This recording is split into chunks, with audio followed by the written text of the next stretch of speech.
जय गुरु जी। संगत जी, शुक्राना गुरु जी चैनल को शेयर करें और सब्सक्राइब करें। संगत जी, आज हम गुरु जी की आज्ञा से लीना जैन आंटी जी के श्रीमुख से श्री शिव महापुराण श्रृंखला के भाग 84 में रुद्र संहिता के तृतीय पार्वती खंड में 23वें और 24वें अध्याय का श्रवण करेंगे। चलिए प्रारंभ करते हैं। जय गुरु जी।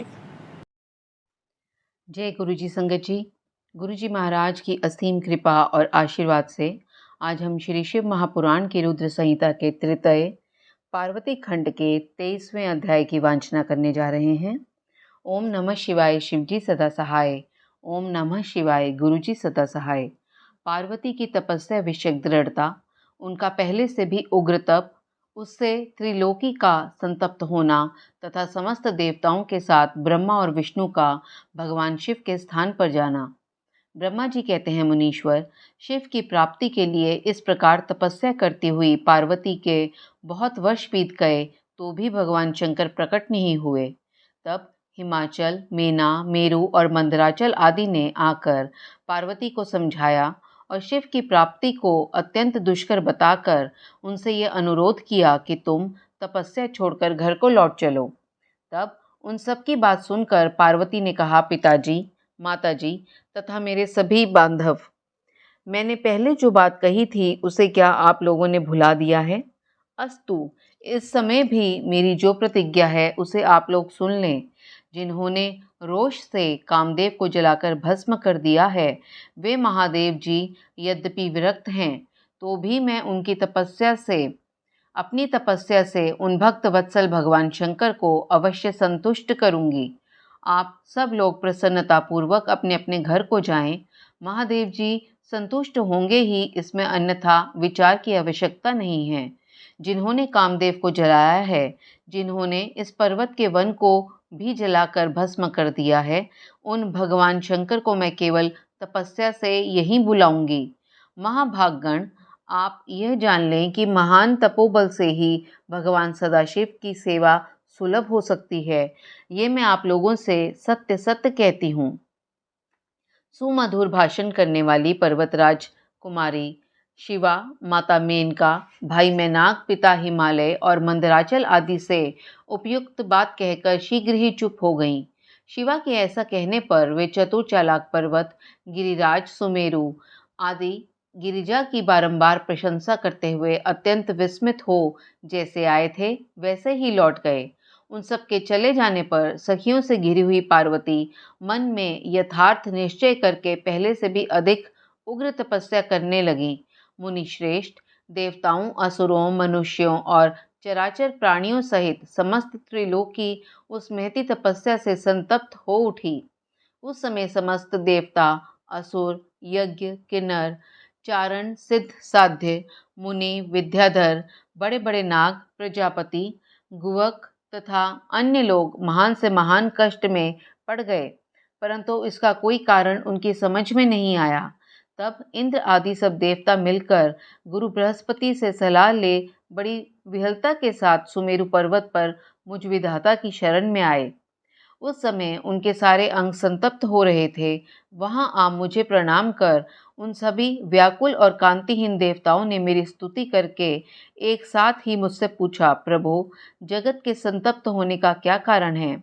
उनका ये प्रश्न सुनकर मन ही मन शिव का स्मरण करके विचार पूर्वक मैंने सब कुछ जान लिया। इस समय विश्व में जो दाह उत्पन्न हो गया है वे गिरिजा की तपस्या का फल है। ये जानकर मैं उन सबके साथ शीघ्र ही क्षीर सागर को गया। वहां जाने का उद्देश्य भगवान विष्णु से सब कुछ बताना था। वहां पहुंचकर देखा भगवान श्री हरि सुखद आसन पर विराजमान हैं। देवताओं के साथ मैंने हाथ जोड़कर प्रणाम पूर्वक उनकी स्तुति की और कहा, महाविष्णु, तपस्या में लगी हुई पार्वती के परम उग्र तप से संतप्त हो हम सब लोग आपकी शरण में आए हैं। आप हमें बचाइए, बचाइए।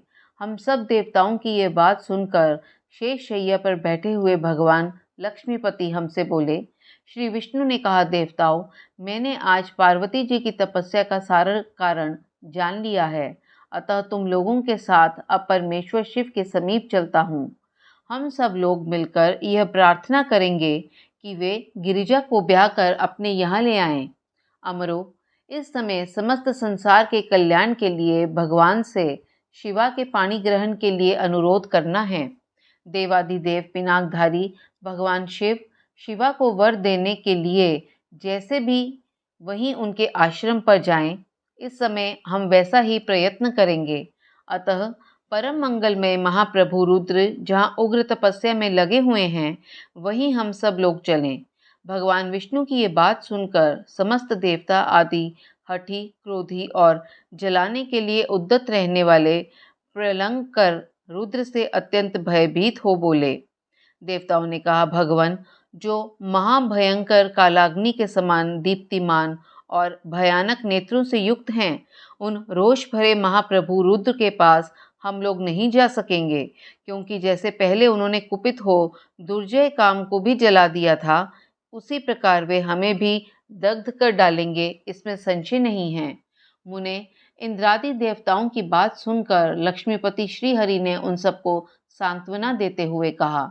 श्रीहरि बोले, हे देवताओं, तुम सब लोग प्रेम और आदर के साथ मेरी बात सुनो। भगवान शिव देवताओं के स्वामी तथा उनके भय का नाश करने वाले हैं। वे तुम्हें नहीं दग्ध करेंगे। तुम सब लोग बड़े चतुर हो, अतः तुम्हें शंभु को कल्याणकारी मानकर हमारे साथ सबके उत्तम प्रभु उन महादेव जी की शरण में चलना चाहिए। भगवान शिव पुराण पुरुष, सर्वेश्वर, वर्णनीय, परात्पर तपस्वी और परमात्म स्वरूप हैं, अतः हमें उनकी शरण में अवश्य चलना चाहिए। प्रभावशाली विष्णु के ऐसा कहने पर सब देवता उनके साथ पिनाकपाणी शिव का दर्शन करने के लिए गए। मार्ग में पार्वती का आश्रम पहले पड़ता था, अतः उन गिरिजा नंदिनी की तपस्या देखने के लिए विष्णु आदि सब देवता कौतूहल पूर्वक उनके आश्रम पर गए। पार्वती के श्रेष्ठ तप को देखकर सब देवता उनके उत्तम तेज से व्याप्त हो गए। उन्होंने तपस्या में लगी हुई उन तेजोमयी जगदम्बा को नमस्कार किया और साक्षात सिद्धि स्वरूपा शिवा देवी के तप की भूरी भूरी प्रशंसा करते हुए वे सब देवता उस स्थान पर गए जहाँ भगवान वृषभध्वज विराजमान थे। मुने, वहां पहुंचकर सब देवताओं ने पहले तुम्हें उनके पास भेजा और स्वयं वे मदन दहनकारी भगवान हर्ष से दूर ही खड़े रहे। वे वहीं से यह देखते रहे कि भगवान शिव कुपित हैं या प्रसन्न।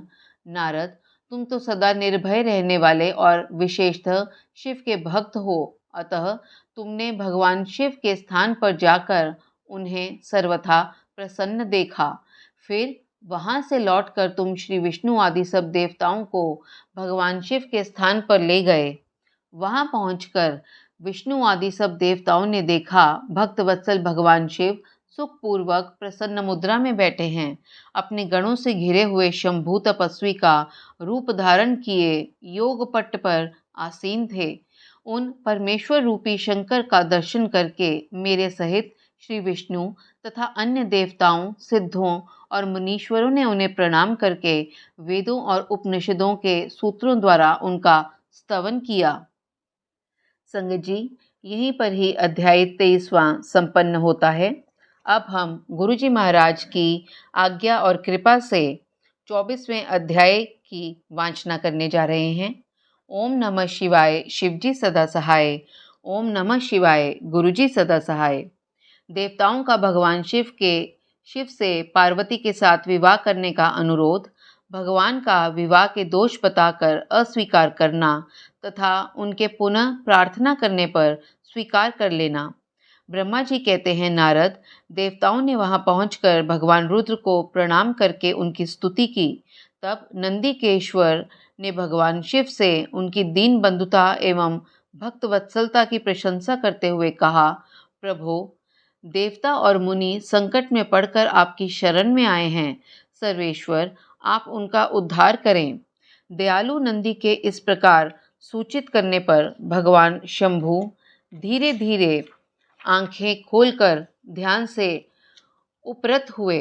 समाधि से विरत हो परम ज्ञानी परमात्मा एवं ईश्वर शंभु ने समस्त देवताओं से इस प्रकार कहा। शंभु बोले, श्री विष्णु और ब्रह्मा आदि देवेश्वरों, तुम सब लोग मेरे समीप कैसे आए? तुम अपने आने का जो भी कारण हो वे शीघ्र बताओ। भगवान शंकर का ये वचन सुनकर सब देवता प्रसन्न हो कारण बताने के लिए भगवान विष्णु के मुंह की ओर देखने लगे। तब शिव के महान भक्त और देवताओं के हितकारी श्री विष्णु मेरे बताए हुए देवताओं के महत्तर कार्य को सूचित करने लगे। उन्होंने कहा, शंभो, तारकासुर ने देवताओं को अत्यंत अद्भुत एवं महान कष्ट प्रदान किया है। यही बताने के लिए सब देवता यहाँ आए हैं। भगवान, आपके औरस पुत्र से ही तारक दैत्य मारा जा सकेगा और किसी प्रकार से नहीं। मेरा ये कथन सर्वथा सत्य है। महादेव, इस प्रकार विचार करके आप कृपा करें। आपको नमस्कार है। स्वामिन, तारकासुर के द्वारा उपस्थित किए गए इस कष्ट से आप देवताओं का उद्धार कीजिए। देव शंभो, आप दाहिने हाथ से गिरिजा का पानी ग्रहण करें। गिरिराज हिमवान के द्वारा दी हुई महानुभावा पार्वती को पानी ग्रहण के द्वारा ही अनुग्रहित कीजिए। श्री विष्णु का यह वचन सुनकर योगपरायण भगवान शिव ने उन सबको उत्तम गति का दर्शन कराते हुए इस प्रकार कहा, देवताओं, ज्यों ही मैंने सर्वांग सुंदरी गिरिजा देवी को स्वीकार किया, त्यों ही समस्त सुरेश्वर तथा ऋषि मुनि सकाम हो जाएंगे। फिर तो वे परमार्थ पथ पर चलने में समर्थ न हो सकेंगे। दुर्गा अपने पाणी ग्रहण मात्र से ही कामदेव को जीवित कर देंगी। विष्णु, मैंने कामदेव को जलाकर देवताओं का बहुत बड़ा कार्य सिद्ध किया है। आज से सब लोग मेरे साथ सुनिश्चित रूप से निष्काम होकर रहें। देवताओं, जैसे मैं हूँ उसी तरह तुम सब लोग पृथक पृथक रहकर कोई विशेष प्रयत्न किए बिना ही अत्यंत दुष्कर एवं उत्तम तपस्या कर सकोगे। अब उस मदन के न होने से तुम सब देवता समाधि के द्वारा परमानंद का अनुभव करते हुए निर्विकार हो जाओ, क्योंकि काम नरक की ही प्राप्ति कराने वाला है। काम से क्रोध होता है, क्रोध से मोह होता है और मोह से तपस्या नष्ट होती है। अतः तुम सभी श्रेष्ठ देवताओं को काम और क्रोध का परित्याग कर देना चाहिए। मेरे इस कथन को कभी अन्यथा नहीं मानना चाहिए। ब्रह्मा जी कहते हैं, नारद, विश्व के चिन्ह से युक्त ध्वजा धारण करने वाले भगवान महादेव ने इस प्रकार की बातें सुनाकर ब्रह्मा, विष्णु, देवताओं तथा मुनियों को निष्काम धर्म का उपदेश दिया। तदंतर भगवान शंभु पुनः ध्यान लगाकर चुप हो गए और पहले की ही भांति पार्षदों से घिरे हुए सुस्थिर भाव से बैठ गए। वे अपने मन में ही स्वयं आत्मस्वरूप, निरंजन, निराभास, निर्विकार, निरामय, परात्पर, नित्य ममता रहित, निर्वग्रह, शब्दातीत, निर्गुण, ज्ञान गम्य एवं प्रकृति से परमात्मा का चिंतन करने लगे। इस प्रकार परम स्वरूप का चिंतन करते हुए वे ध्यान में स्थित हो गए। बहुत से प्राणियों की सृष्टि करने वाले भगवान शिव ध्यान करते करते ही परमानंद में निमग्न हो गए। श्री हरि एवं इंद्र आदि देवताओं ने जब परमेश्वर शिव को ध्यानमग्न देखा, तब उन्होंने नंदी की सम्मति ली। नंदी ने पुनः दीन भाव से स्तुति करने के लिए कहा। उनकी इस सत्सम्मति से के अनुसार देवता स्तुति करने लगे। वे बोले, देव देव महादेव, करुणा सागर प्रभो, हम आपकी शरण में आए हैं। आप महान क्लेश से हमारा उद्धार कीजिए। ब्रह्मा जी कहते हैं, नारद, इस प्रकार बहुत दीनतापूर्ण उक्ति से देवताओं ने भगवान शंकर की स्तुति की। इसके बाद वे सब देवता प्रेम से व्याकुलचित हो उच्च स्वर से फूट फूट कर रोने लगे। मेरे साथ भगवान श्री हरि उत्तम भक्ति भाव से युक्त हो मन ही मन भगवान शंभु का स्मरण करते हुए अत्यंत दीनतापूर्ण वाणी द्वारा उनसे अपना अभिप्राय निवेदन करने लगे। देवताओं के मेरे तथा श्री हरि के इस प्रकार बहुत स्तुति करने पर भगवान महेश्वर अपनी भक्त वत्सलता के कारण ध्यान से विरत हो गए। उनका मन अत्यंत प्रसन्न था। वे भक्त वत्सल शंकर श्री हरि आदि को करुणा दृष्टि से देखकर उनका हर्ष बढ़ाते हुए बोले, विष्णु, ब्रह्मन तथा इंद्र आदि देवताओं, तुम सब लोग एक साथ यहाँ किस अभिप्राय से आए हो? मेरे सामने सच सच बताओ। श्री हरि ने कहा, महेश्वर, आप सर्वज्ञ हैं, सबके अंतर्यामी ईश्वर हैं। क्या आप हमारे मन की बात नहीं जानते? अवश्य जानते हैं। तथापि आपकी आज्ञा से मैं स्वयं भी कहता हूँ, सुखदायक शंकर, हम सब देवताओं को तारकासुर से अनेक प्रकार का दुख प्राप्त हुआ है, इसलिए देवताओं ने आपको प्रसन्न किया है। आपके लिए ही उन्होंने गिरिराज हिमालय से शिवा की उत्पत्ति कराई है। शिवा के गर्भ से आपके द्वारा जो पुत्र उत्पन्न होगा, उसी से तारकासुर की मृत्यु होगी, दूसरे किसी उपाय से नहीं। ब्रह्मा जी ने उस दैत्य को यही वर दिया है, इस कारण दूसरे से उसकी मृत्यु नहीं हो पा रही है। अतएव वे निडर होकर सारे संसार को कष्ट दे रहा है। इधर नारद जी की आज्ञा से पार्वती कठोर तपस्या कर रही है। उनके तेज से समस्त चराचर प्राणियों सहित त्रिलोकी आच्छादित हो गई है। इसलिए परमेश्वर, आप शिवा को वर देने के लिए जाइए। स्वामिन, देवताओं का दुख मिटाइए और हमें सुख दीजिए। शंकर, मेरे तथा देवताओं के हृदय में आपके विवाह का उत्सव देखने के लिए बड़ा भारी उत्साह है, अतः आप यथोचित रीति से विवाह कीजिए। परात्पर परमेश्वर, आपने रति को जो वर दिया था, उसकी पूर्ति का अवसर आ गया है, अतः अपनी प्रतिज्ञा को शीघ्र सफल कीजिए। ब्रह्मा जी कहते हैं, नारद, ऐसा कह उन्हें प्रणाम करके श्री विष्णु आदि देवताओं और महर्षियों ने नाना प्रकार के स्तोत्रों द्वारा पुनः उनकी स्तुति की। फिर वे सब के सब उनके सामने खड़े हो गए। भक्तों के अधीन रहने वाले भगवान शंकर भी, जो वेद मर्यादा के रक्षक हैं, देवताओं की बात सुनकर हंसकर बोले, हे हरे, हे विधे और हे देवताओं, तुम सब लोग आदर पूर्वक सुनो। मैं यथोचित विशेषतः विवेकपूर्ण बात कह रहा हूँ। विवाह करना मनुष्यों के लिए उचित कार्य नहीं है, क्योंकि विवाह दृढ़ता पूर्वक बांध रखने वाली एक बहुत बड़ी बेड़ी है। जगत में बहुत से कुसंग हैं, परंतु स्त्री का संग उनमें सबसे बढ़कर है। मनुष्य सारे बंधनों से छुटकारा पा सकता है, परंतु स्त्री प्रसंग रूप से बंधन से वे मुक्त नहीं हो पाता। लोहे और काठ की बनी हुई बेड़ियों में दृढ़ता पूर्वक बंधा हुआ पुरुष भी एक दिन उस कैद से छुटकारा पा जाता है, परंतु स्त्री पुत्र आदि के बंधन में बंधा हुआ मनुष्य कभी छूट नहीं पाता। महान बंधन में डालने वाले विषय सदा बढ़ते रहते हैं। जिसका मन विषयों के वशीभूत हो गया है, उसके लिए मोक्ष स्वप्न में भी दुर्लभ है। विद्वान पुरुष यदि सुख चाहता है तो वे विषयों को विधि पूर्वक त्याग दे। विषयों को विष के समान बताया गया है, जिनके द्वारा मनुष्य मारा जाता है। विषय के साथ वार्ता करने मात्र से मनुष्य क्षण भर में पतित हो जाता है। आचार्यों ने विषय को मिश्री मिलाई हुई वारुणी अर्थात मदिरा कहा है। यद्यपि मैं इस बात को जानता हूँ और यद्यपि विषयों के इन सारे दोषों का मुझे विशेष ज्ञान है, तथापि मैं तुम्हारी प्रार्थना को सफल करूँगा, क्योंकि मैं भक्तों के अधीन रहता हूँ और भक्त वत्सलतावश उचित अनुचित सारे कार्य करता हूँ। इसलिए तीनों लोकों में यथोचित कार्यकर्ता के रूप में मेरी प्रसिद्धि है। भक्तों के लिए मैंने अनेक बार बहुत से प्रयत्न करके कष्ट सहन किए हैं। गृहपति होकर विश्वानर मुनि का दुख दूर किया है। हरे विधे, अब अधिक कहने की क्या आवश्यकता। मेरी जो प्रतिज्ञा है उसे तुम सब लोग अच्छी तरह जानते हो। मैं ये सत्य कहता हूँ कि जब जब भक्तों पर कहीं विपत्ति आती है, तब तक मैं तत्काल उनके सारे कष्ट हर लेता हूँ।